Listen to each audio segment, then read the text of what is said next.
अमरावती शहरात ड्रग्ज विरोधात मोठी कारवाई करण्यात आली आहे। नागपूर गेट पोलीस स्टेशनमध्ये दाखल एनडीपीएस गुन्ह्याच्या तपासादरम्यान गुन्हे शाखेने आरोपीच्या घरातून लाखो रुपयांची एमडी ड्रग्ज जप्त केली आहे। अमरावती शहरातील ड्रग्ज विरोधात पोलिसांनी मोठी कारवाई केली आहे। नागपूर गेट पोलीस स्टेशन येथे दाखल असलेल्या एनडीपीएस ऍक्ट अंतर्गत गुन्ह्याचा तपास सध्या गुन्हे शाखेकडून सुरू आहे। या प्रकरणात आतापर्यंत 4 आरोपींना अटक करण्यात आली असून न्यायालयाने त्यांना 14 मार्चपर्यंत पोलीस कोठडी सुनावली आहे। अटक आरोपी शेख नजीम शेख रहीम याने पोलीस चौकशीत दिलेल्या माहितीच्या आधारे गुन्हे शाखेच्या पथकाने मोठी कारवाई केली आहे। गुन्हे शाखेच्या अधिकाऱ्यांनी 2 पंच आणि राजपत्रित अधिकाऱ्यांच्या उपस्थित गौडीपुरा परिसरातील आरोपीच्या घराची झडती घेतली। या झडती दरम्यान सुमारे 62 ग्रॅम एमडी ड्रग्ज जप्त करण्यात आली असून त्याची अंदाजे किंमत 9,30,000 रुपये इतकी असल्याची सांगण्यात आली आहे। या प्रकरणाचा पुढील तपास सुरू असून फरार आरोपींचा शोध गुन्हे शाखेकडून कसोशीने घेतला जात आहे।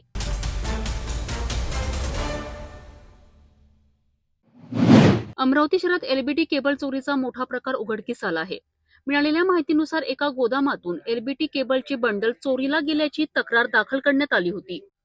या प्रकरणी फ्रेजरपुरा पोलीस स्टेशन पोलिसांनी तपास सुरू केला आहे।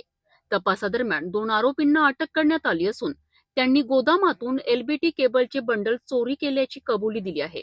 तसेच चोरी केलेला मुद्देमाल अमरावतीतील एका कबाड व्यापाराला विकल्याचेही समोर आले आहे। पोलिसांनी कारवाई करत आरोपींकडून अंदाजे 2,69,000 रुपयांचा मुद्देमाल जप्त केला आहे। या प्रकरणाचा पुढील तपास फ्रेजरपुरा पोलीस करीत असून शहरातील केबल चोरीच्या घटनांवर पोलिसांनी लक्ष केंद्रित केले आहे।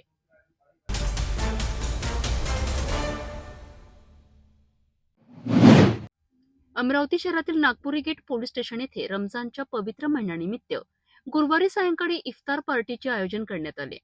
या कार्यक्रमाचे आयोजन नागपुरी गेट पोलीस स्टेशन व HVPM मुस्लिम ब्लॉक हेल्पलाईनच्या वतीने करण्यात आले होते। यावेळी राकेश ओला यांच्यासह पोलीस उपायुक्त परिमंडळ 1, परिमंडळ 2 तसेच मुख्यालयाचे वरिष्ठ अधिकारी उपस्थित होते। या कार्यक्रमात शहरातील मान्यवर नागरिक, सामाजिक कार्यकर्ते आणि विविध संस्थांचे प्रतिनिधी मोठ्या संख्येने सहभागी झालेत। पोलीस स्टेशनच्या वतीने अफ्तारीचे प्रोग्रामचे आयोजन केलेलं आहे। आपल्या सर्वांना गुजारिश आहे की आपण चांगली पद्धतीने अफ्तारी करा। यापुढे पण आपले जे आज ते असं आपली झाली होती मीटिंग, त्याच्यामध्ये बडनेराचा झाला होता, तिथे पण अफ्तारीचे आयोजन करण्यात येणार आहे।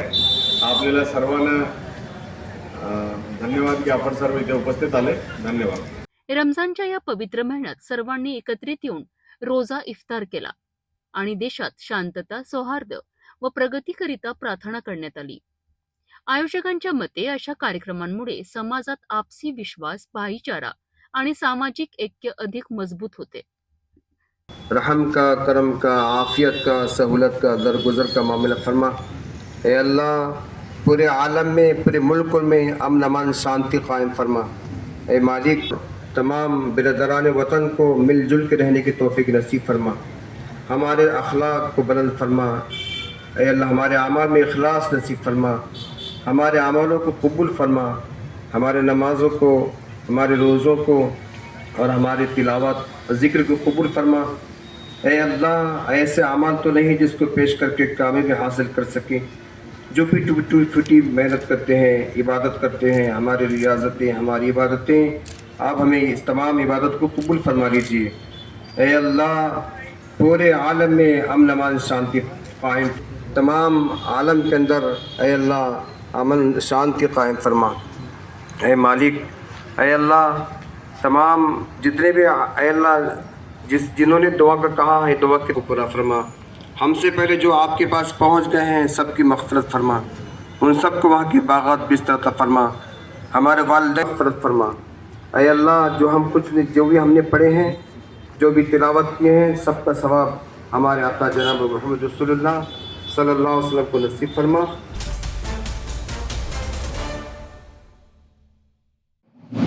अमरावती शहरात गेल्या काही दिवसांपासून तापमानात सातत्याने वाढ होत असून उष्णतेची तीव्रता वाढली आहे। याच पार्श्वभूमीवर सौम्या शर्मा चांडक आणि डॉक्टर विशाल काळे यांनी नागरिकांना आवश्यक ती काळजी घेण्याचे आवाहन केले आहे। महानगरपालिकेच्या माहितीनुसार दुपारी 12 ते 3 या वेळेत शक्यतो घराबाहेर पडणे टाळावेत। अत्यावश्यक काम असल्यास डोके झाकण्यासाठी टोपी, कॅप किंवा ओढणीचा वापर करावा आणि हलके सुती कपडे परिधान करावेत. तसेच दिवसभरात पुरेशा प्रमाणात पाणी पिणे आवश्यक असून ORS, ताक, लिंबू पाणी आणि नारळ पाणी यांसारखे द्रव पदार्थ सेवन करण्याचा सल्ला देण्यात आलाय. उन्हात काम करणाऱ्या मजुरांनी वेळोवेळी सावलीत विश्रांती घ्यावी, तर लहान मुले, ज्येष्ठ नागरिक आणि गर्भवती महिलांनी विशेष काळजी घ्यावी. उष्माघाताची लक्षणे दिसल्यास संबंधित व्यक्तीस तात्काळ सावलीत हलवून पाणी द्यावे आणि आवश्यक असल्यास जवळच्या आरोग्य केंद्रात दाखल करावेत, असेही प्रशासनाने स्पष्ट केले आहेत.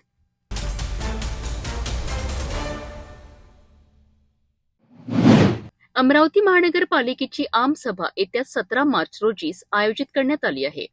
याबाबत माहिती देताना अमरावतीचे महापौर श्रीचंद तेजवाणी यांनी सांगितले की या आमसभेत कचऱ्याचा विषय चर्चेला येणार नाही. कचरा व्यवस्थापनाच्या प्रश्नांवर यापूर्वी स्वतंत्र विशेष सभा घेण्यात आली असून त्या बैठकीत या विषयावर सविस्तर चर्चा करण्यात आली आहे. मागील आमसभेत शहरातील अस्वच्छतेबाबत अनेक नगरसेवकांनी आवाज उठवला होता. त्याच पार्श्वभूमीवर कचरा प्रश्न निकाली काढण्याकरिता आवश्यक कार्यवाही सुरू असल्याचेही महापौरांनी स्पष्ट केलेत. 17 मार्चला होणाऱ्या आमसभेत शहर विकासासह इतर अनेक महत्वाच्या विषयांवर चर्चा होणार असल्याचीही माहिती त्यांनी दिली आहे.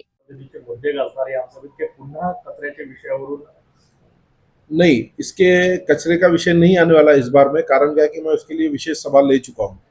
एक विशेष सभा में पूरा दिन हमने उसमें, आज पहली सभा ऐसी थी जो 9 घंटे चली, उसमें पूरा स्वच्छता का विषय था। सबके सामने जो जो भी नागरिकगण, नगर सेवकों को कंप्लेंट थी वो उन्होंने अपने विषय रखे हैं।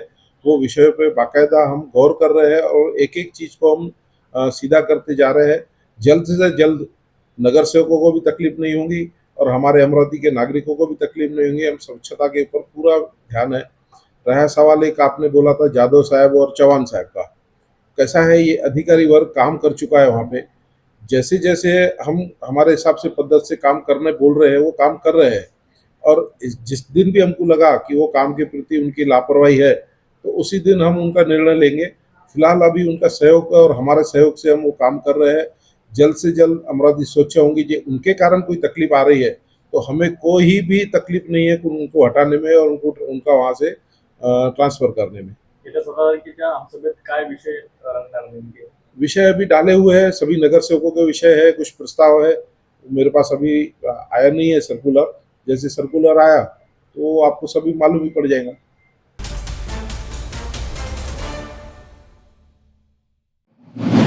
अमरावती महानगरपालिकेचे महापौर श्रीचंद तेजवाणी यांनी शहरातील सर्व नागरिकांना घर टॅक्स भरण्याचे आवाहन केले आहे. महानगरपालिकेच्या वतीने येत्या 31 मार्च पर्यंत घर टॅक्स भरणाऱ्या नागरिकांना विशेष सवलत देण्यात आली आहे. थकीत करावरील अतिरिक्त व्याजामध्ये तब्बल 50% सूट देण्याचा निर्णय घेण्यात आला आहे. या सवलतीचा लाभ घेऊन नागरिकांनी आपला थकीत घर टॅक्स भरावा आणि शहराच्या विकासाकरिता सहकार्य करावेत, असे आवाहन महापौरांनी केले आहेत.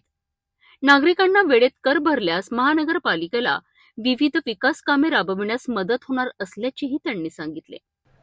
अमरावती महानगरपालिका की ओर से सभी नागरिकों के लिए टैक्स में अतिरिक्त जो भार लगा हुआ है उस पर 50% की छूट दी जा रही है। मैं सभी अमरावती के नगरवासियों से विनती करता हूं कि इन्होंने छूट का फ़ायदा लेके और एक मदद के रूप में आपके तरफ जो पैसे बाकी है वो भर के और महानगर पालिका को मदद कीजिए, ताकि जैसे हमें विकास करने में आपके ओर से सहयोग मिलना चाहिए। 31 मार्च तक ये स्कीम चालू है। आपने ज़्यादा से ज़्यादा इसका फ़ायदा लीजिए और महानगर पालिका को विकास करने में मदद कीजिए।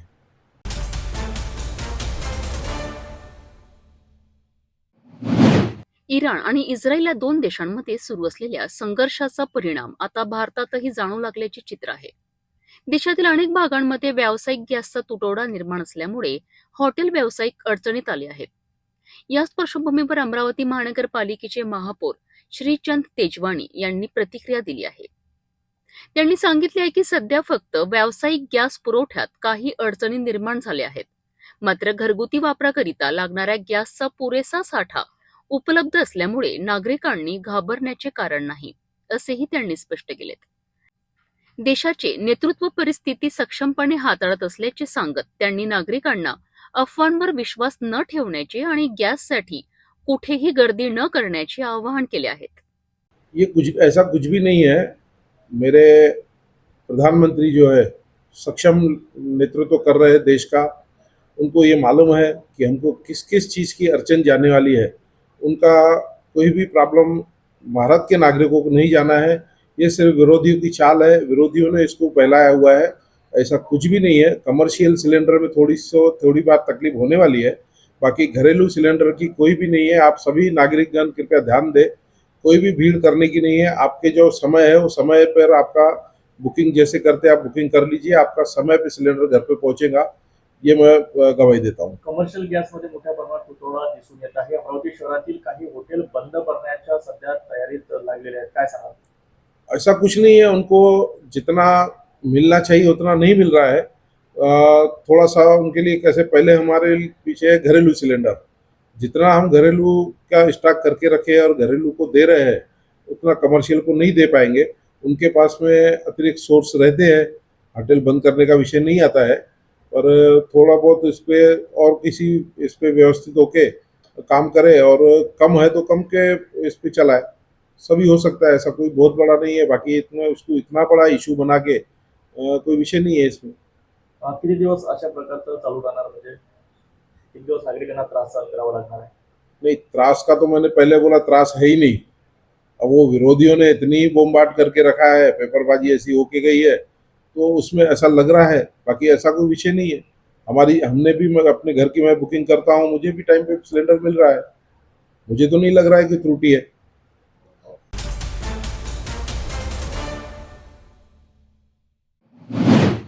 अमरावती शहरात थकीत मालमत्ता कर वसुलीकरिता महानगरपालिकेने कठोर पावले उचलली आहेत. झोन क्रमांक 3 अंतर्गत दस्तूरनगर येथील भूमिपुत्र कॉलनीमधील अमरावती जिल्हा दूध उत्पादन सहकारी संस्थेच्या वास्तूला कर थकीत असल्यामुळे सील करण्यात आले. तसेच MIDC रोडवरील हॉटेल लॉर्ड्स यांनी सुमारे 7 लाख रुपयांचा मालमत्ता कर न भरल्यामुळे त्या हॉटेलवरही सीलची कारवाई करण्यात आली. वारंवार सूचना देऊनही कर न भरल्यामुळे ही कारवाई करण्यात आल्याचे महानगरपालिकेच्या अधिकाऱ्यांनी सांगितले आहे. आगामी काळात शहरातील इतर थकबाकीदार मालमत्तांवरही अशीच कारवाई करण्यात येणार असल्याचा इशारा देण्यात आला आहे. त्यामुळे नागरिकांनी आपला मालमत्ता कर तातडीने भरून कारवाई टाळावी असे आवाहन महानगरपालिकेकडून करण्यात आले आहे.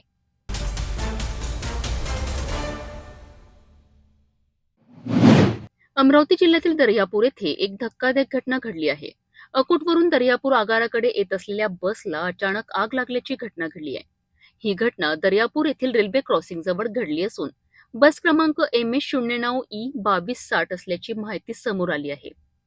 बसला अचानक आग लागल्यामुळे परिसरात मोठा गोंधळ उडालाय. आग विझवण्याकरिता स्थानिक नागरिकांनी धाव घेतली आहे. दरम्यान उन्हाळा सुरू होताच परिवहन विभागाच्या देखभालीबाबत प्रश्न उपस्थित होत आहेत. या घटनेमुळे काही काळ परिसरात तणावाचे वातावरण निर्माण झाले होते. या घटनेबाबत पुढील तपास सुरू असल्याची माहिती मिळत आहे.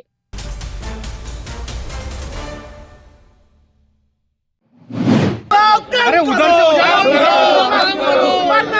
खाली करो, खाली करो, खाली करो, सिलेंडर के भाव कम करो, मोबाइल है भाई, कम करो, सिलेंडर के भाव कम करो, कम करो, कम करो, वरना कुर्सी खाली करो.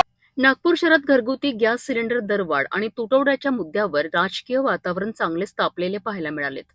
भारतीय राष्ट्रीय काँग्रेस पक्षाच्या कार्यकर्त्यांनी जिल्हाधिकारी कार्यालयासमोर जोरदार आंदोलन करत केंद्र सरकार विरोधात तीव्र निषेध नोंदवलाय. आंदोलनकर्त्यांनी जिल्हाधिकारी कार्यालयासमोर प्रतिकात्मक चूल पेटवून वाढत्या गॅस दरांचा निषेध केलाय. गॅस दरवाढ रद्द करा, सामान्य जनतेला दिलासा द्या अशा घोषणा देत कार्यकर्त्यांनी परिसर दणाणून सोडलाय.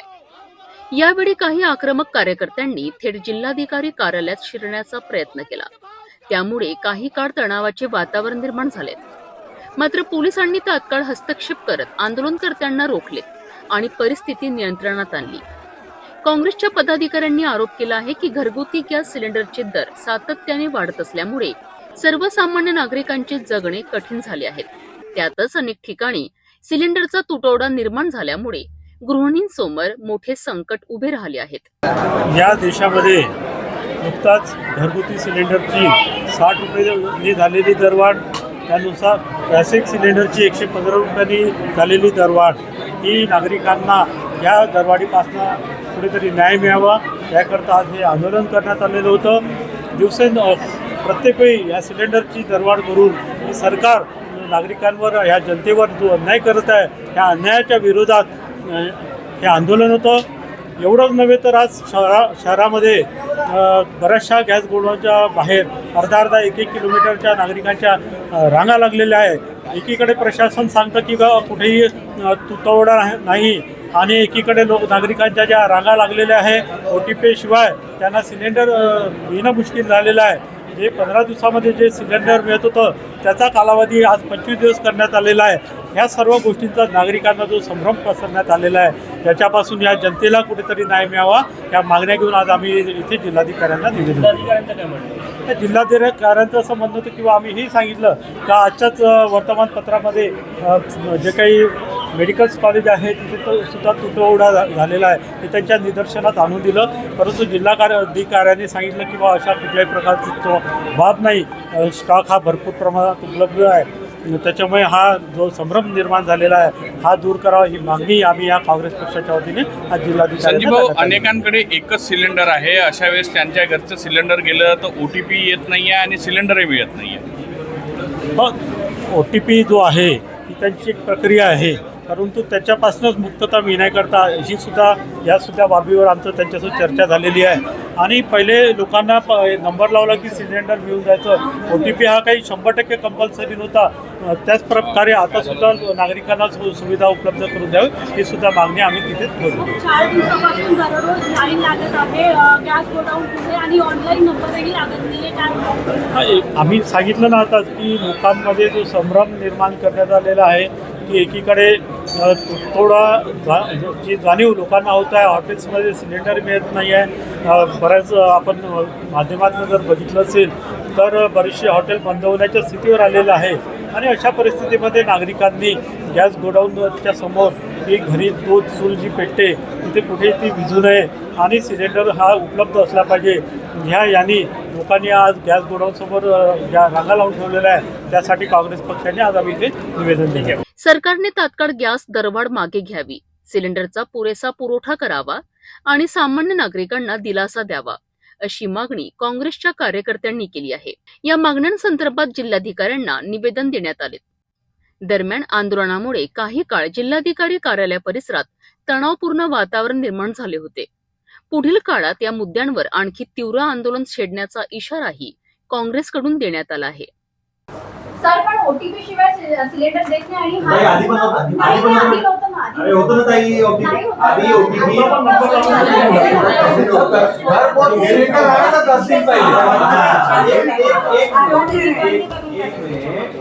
आता राशनिंग करावं लागेल, मान्य आहे.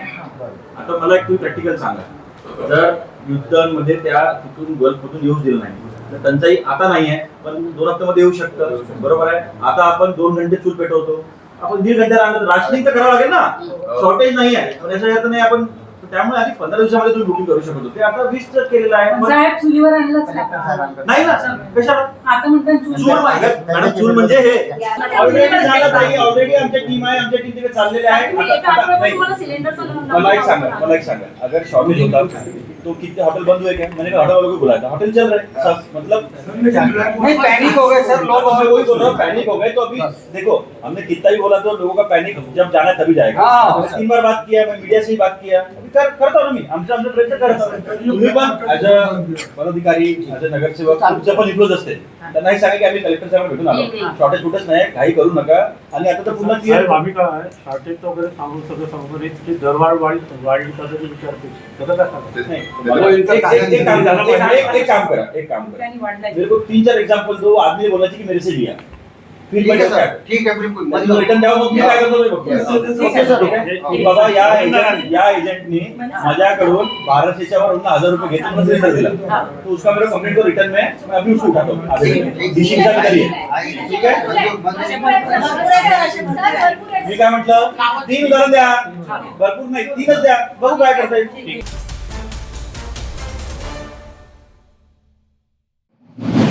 12 मार्च रोजी दर्यापूर शहरात एक धक्कादायक घटना घडली. परतवाडा येथून दर्यापूरकडे येत असलेल्या महापरिवहनाची बस क्रमांक MS09 EM 2260 ला अचानक भीषण आग लागली. बसला आग लागताच परिसरात एकच गोंधळ उडाला. बसमध्ये चालक, कंडक्टर आणि 2 प्रवासी असे 4 जण होते. मात्र चालकाच्या सतर्कतेमुळे सर्वांनी वेळीच बाहेर पडल्याने मोठी दुर्घटना टळली. माहितीनुसार बसच्या बोनटजवळील गिअर बॉक्स भागातून धूर निघताना चालकाच्या निदर्शनास आला. त्यानंतर तात्काळ अग्निशमक दलाला कळविण्यात आले. अग्निशमक दलाने घटनास्थळी धाव घेत आग आटोक्यात आणली. मात्र तोपर्यंत बसचे मोठ्या प्रमाणात नुकसान झाले होते. या घटनेबाबत विभाग नियंत्रक निलेश बेलसरे यांनी सांगितले की या घटनेचा पंचनामा करून पुढील तपास सुरू आहे. दरम्यान दरवर्षी उन्हाळ्यात अशा घटना घडत असल्याने परिवहन विभागाच्या देखभालीवरही प्रश्नचिन्ह उपस्थित केले जात आहे. 12/3/26 रोजी दुपारी एक दर्यापूर आगाराच्या बससोबत एक घटना झालेली आहे. त्या अनुषंगाने मी माहिती देऊ इच्छितो की MS09 EM 2260 ही दर्यापूर आगाराची बस परतवाडा ते दर्यापूर येत असताना दर्यापूरच्या बसस्टँडच्या अगदी जवळ, रेल्वे गेटजवळ बोनेट गेअरबॉक्सच्या दंड्याच्या जवळ स्पार्क होऊन धूर आल्याचं चालकाच्या निदर्शनास आलं. चालकाने व वाहकाने सदरची घटना लक्षात घेता नगर परिषद फायर ब्रिगेडला फोन करून तात्काळ बोलावलं. तेवढ्या वेळात बोनेट आणि कॅबिनचा काही भाग थोडा जळालेला होता. यामध्ये ST बसचं अंदाजे 1 लाख रुपये नुकसान झालेलं आहे व प्रवासी मात्र बसमध्ये 2च होते, कारण ती शेवटच्या टप्प्याला उतरणारी जागा असल्यामुळे आणि त्यामुळं प्रवाशांना कुठल्याही प्रकारची दुखापत झाली नाही. सदरची घटना अतिशय गंभीर स्वरूपाची आहे आणि चालक आणि वाहकाने जर प्रसंगावधान दाखवून बसमध्ये असणारा फायर एक्सटिंग्विशरचा वापर केला असता तर कदाचित ही घटना वाढली नसती. तरीसुद्धा या घटनेचा सविस्तर पंचनामा आमच्या अमरावती विभागाचे उपयंत्र अभियंता श्री वाकोडे हे करत असून त्यांच्या अहवालानुसार पुढील कारवाई तात्काळ करण्यात येईल.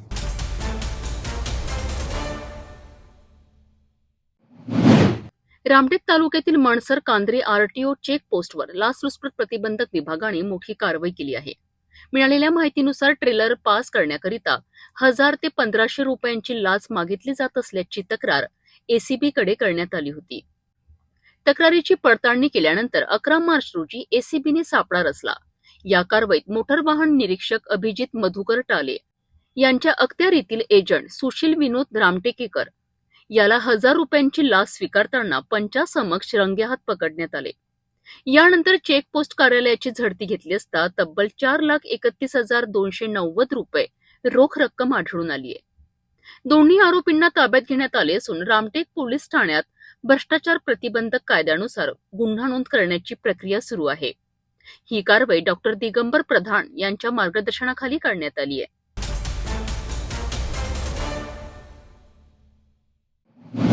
राष्ट्रीय हरित न्यायाधिकरण म्हणजेच नॅशनल ग्रीन ट्रायब्युनल यांच्या स्पष्ट आदेशानंतरही भंडारा जिल्ह्यात वाळू माफियांचा बेकायदेशीर उपसा सुरू असल्याचा धक्कादायक प्रकार समोर आला आहे. प्रशासनाच्या टीमने घटनास्थळी धाव घेताच वाळू माफिया मात्र फरार झालेत. भंडारा जिल्ह्यात नॅशनल ग्रीन ट्रायब्युनल यांनी सर्व वाळू घाट बंद ठेवण्याचे स्पष्ट आदेश दिले आहेत.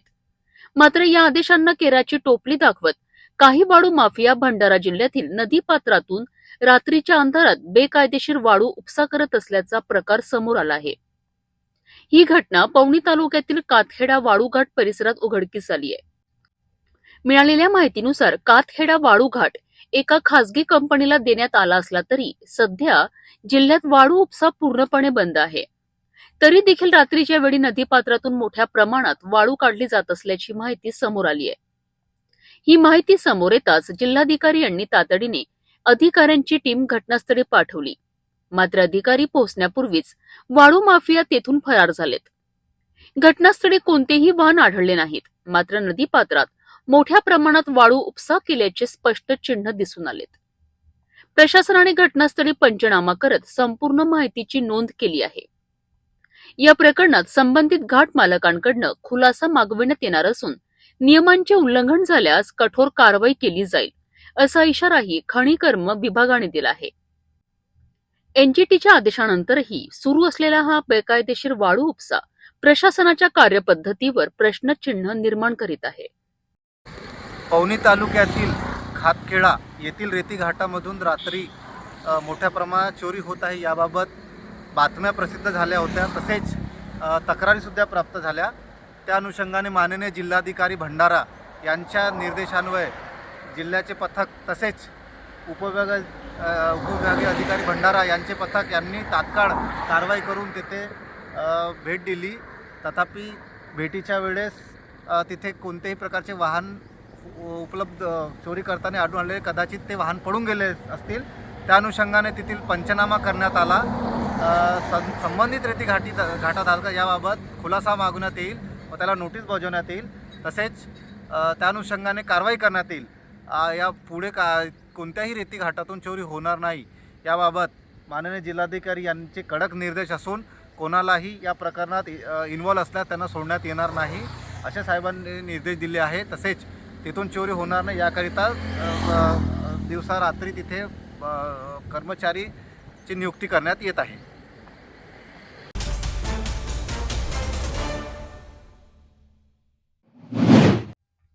पोलिसांना मिळालेल्या गुप्त माहितीनुसार काही संशयित इसम मोठा गुन्हा करण्याच्या तयारीत असल्याची माहिती मिळाली होती. ही माहिती मिळताच डीबी पथकाने प्रथम एपीआय मुसळे आणि त्यांच्या टीमने तातडीने त्या ठिकाणी धाव घेतली. पोलिसांना पाहताच एक आरोपी पडून जाण्याचा प्रयत्न करीत होता. मात्र पोलिसांनी पाठलाग करून 5 आरोपींना ताब्यात घेतले. झडती दरम्यान आरोपींकडनं चाकू, धारदार चाकू, चेन यासारखी धोकादायक हत्यारे जप्त करण्यात आली. तपासात हे आरोपी यापूर्वी जामिनावर सुटलेले असून पुन्हा एकत्रित येऊन गुन्हेगारी टोळी तयार करण्याच्या तयारीत असल्याचे समोर आले आहेत. पोलिसांनी वेळीच कारवाई केल्यामुळे मोठा गुन्हा घडण्यापूर्वीच टळल्याचे सांगितले जात आहेत. ही कारवाई एपीआय मुसळे यांच्या नेतृत्वाखाली तसेच वरिष्ठ पोलीस अधिकाऱ्यांच्या मार्गदर्शनाखाली करण्यात आली आहे. पोलीस स्टेशनला हजर असताना माहिती मिळाली की 5 ते 6 इसम एका ठिकाणी दबा धरून बसलेले आहे आणि ते कोणता तरी मोठा गुन्हा करण्याच्या तयारीत आहे. यावरून एपीआय मुसळे आणि त्यांची टीम त्या ठिकाणी रवाना झाली. त्या ठिकाणी गेले असता त्यांनी छापा टाकला असता त्या ठिकाणी हेमकुमार हिरवानी, लोकेश साहू, अंकित रोकडे, राजा साहू, लखन साहू आणि या 5 आरोपी मिळून आले आणि एक ऋतिक हिरवानी हा तिथून पळून जाण्यात यशस्वी झाला. या 5ही आरोपींची झडती घेतली असता त्यांच्याकडे चाकू, 2 चाकू, चेन अशा प्रकारचे हत्यार मिळून आले. ते सर्व हत्यार त्यांच्याकडून जप्त करण्यात आले. हे सर्व आरोपी रेकॉर्डवरील असून नुकतेच 1 महिन्यापूर्वी यातील 2 आरोपी मर्डरसारख्या गुन्ह्यातून जमानतवर सुटून आलेले आहेत आणि जमानतवर सुटून आल्यानंतर हे सर्व आरोपींनी एक गँग तयार करण्याचा प्रयत्न चालू ठेवलेला होता अशी माहिती आमच्यापर्यंत येत होती. त्यावरून आम्ही यांच्या हालचालीवर लक्ष ठेवून होतो आणि त्या दिवशी माहिती मिळाल्यानंतर यांना ताब्यात घेतलं असतं. हे कुठंतरी मोठा गुन्हा तयार करण्याची तयारी करीत असल्याचे दिसून आले. त्यामुळे त्यांच्याविरुद्ध गुन्हा दाखल करून अधिक तपास सुरू आहे. हे संपूर्ण कामगिरी आमचे डीबी पथक प्रमुख एपीआय श्री मुसळे साहेब आणि त्यांच्या टीमने माननीय झोन 5 साहेब श्री निकेतन कदम साहेब आणि ACP कळमना श्री ओवाण साहेब यांच्या मार्गदर्शनात पूर्ण केलेली आहे.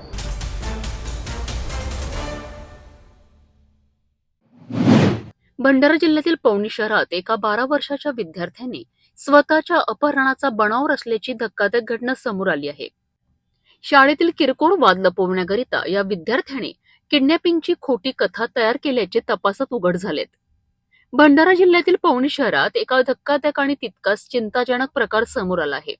आनंदम विद्यामंदिर शाळेमधील एका 12 वर्ष विद्यार्थ्याने स्वतःच्याच अपहरणाचा बनाव रचल्याची घटना उघडकीस आली आहे.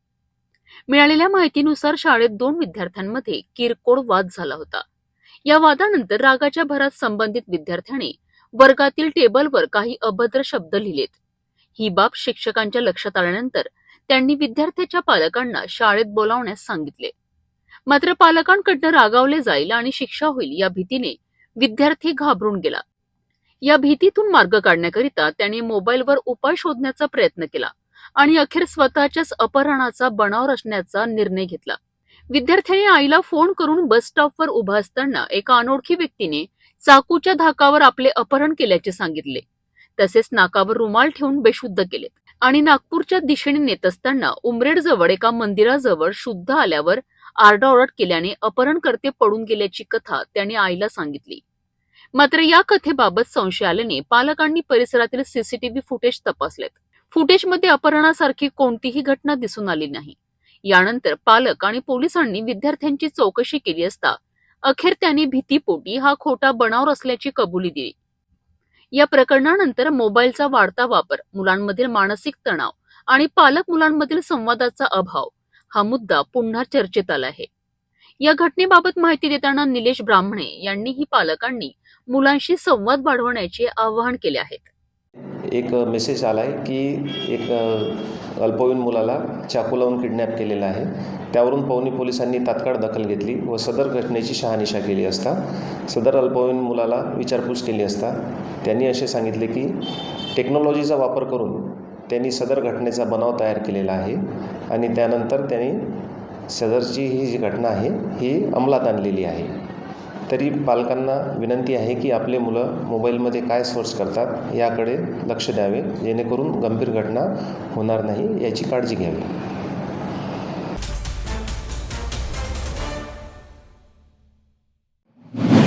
अमरावती शहरासाठी अभिमानाची बाब ठरलेल्या भारतीय महिला क्रिकेट संघाच्या परफॉर्मन्स अॅनालिस्ट अनिरुद्ध अरुण देशपांडे यांचा विशेष सन्मान करण्यात आला. टाटा मोटर्सतर्फे त्यांच्या क्रीडा क्षेत्रातील उल्लेखनीय योगदानाची दखल घेत त्यांना अत्याधुनिक टाटा सियारा हे वाहन भेट देण्यात आले. अलीकडेच इंडिया वुमन्स नॅशनल क्रिकेट टीमने जागतिक स्तरावर उत्कृष्ट कामगिरी करत विश्वचषक जिंकला आहे. या ऐतिहासिक यशामध्ये परफॉर्मन्स अॅनालिस्ट म्हणून अनिरुद्ध देशपांडे यांचे महत्त्वपूर्ण योगदान राहिले आहेत. अमरावतीतील जैका मोटर्स येथे आयोजित समारंभात देशपांडे यांना वाहनाची चावी देऊन गौरवण्यात आले.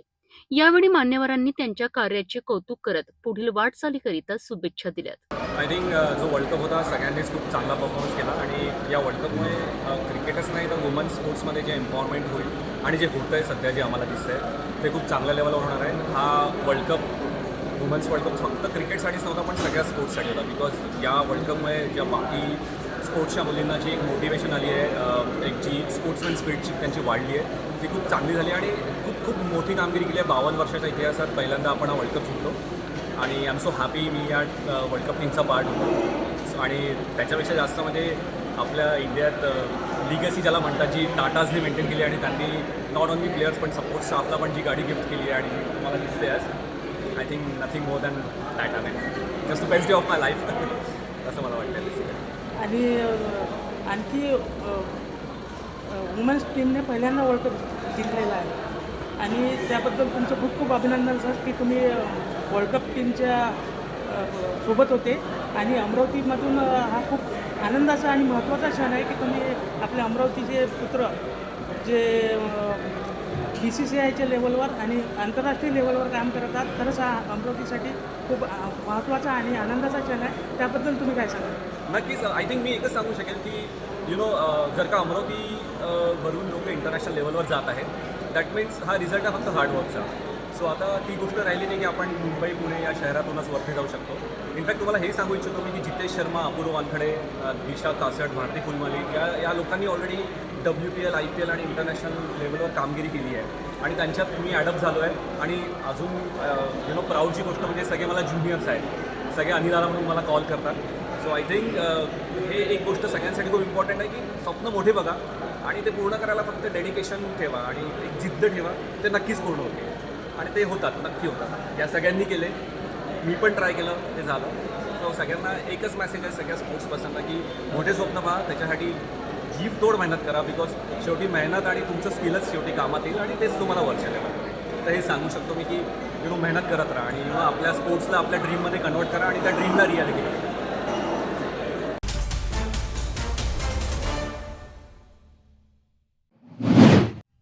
नागपूरच्या लकडगंज परिसरात महिला व्यापाऱ्याकडून खंडणी वसूल करण्याचा धक्कादायक प्रकार समोर आला आहे. मिळालेल्या माहितीनुसार सुमारे 3 वर्षापूर्वी नीलम नावाच्या महिला व्यापाऱ्यांनी आपल्या व्यवसायाकरिता 50 लाख रुपये उधार घेतले होते. व्यवसायात मंदी आल्यामुळे संपूर्ण रक्कम वेळेवर परत करता आली नाही. मात्र त्यापैकी सुमारे 45 लाख रुपये त्यांनी परत केल्याचे सांगितले जात आहे. उर्वरित रकमेचा वाद सध्या न्यायालयात सुरू आहे. या वादाची माहिती असलेल्या एका मध्यस्थाने याचा फायदा घेत छापरूनगर येथील कुख्यात गुंड दिलीप कोसरूकर याला खंडणी वसुलीसाठी सुपारी दिल्याचा आरोप आहे. शनिवारी दुपारी आरोपी अक्षय चांभारे हा महिला व्यापाऱ्याच्या घरी पोहोचला आणि फोनवरून कोसरूकरशी तिची बोलणी करून दिली.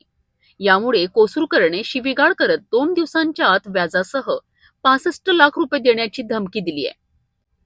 या घटनेने घाबरलेल्या महिला व्यापाऱ्यांनी मंगळवारी लाकडंगज पोलीस ठाण्यात तक्रार दाखल केली आहे. पोलिसांनी प्रकरणाची गंभीरता लक्षात घेऊन आरोपींविरुद्ध गुन्हा दाखल करत प्रतिबंधात्मक कारवाई सुरू केली आहे.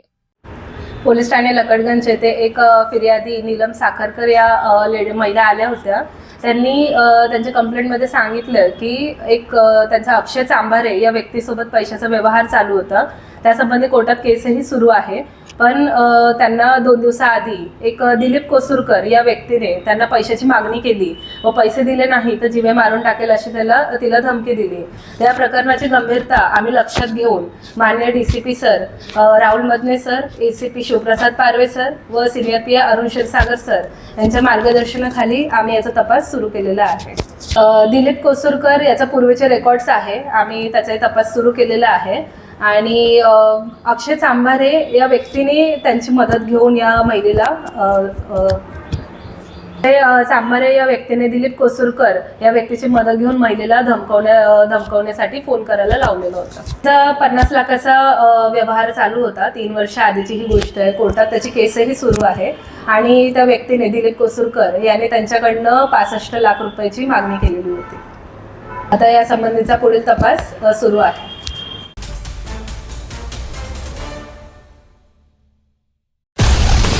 हर खबर पर पैनी नजर, हर मुद्दे पर सटीक वार, यही है सिटी न्यूज की पहचान.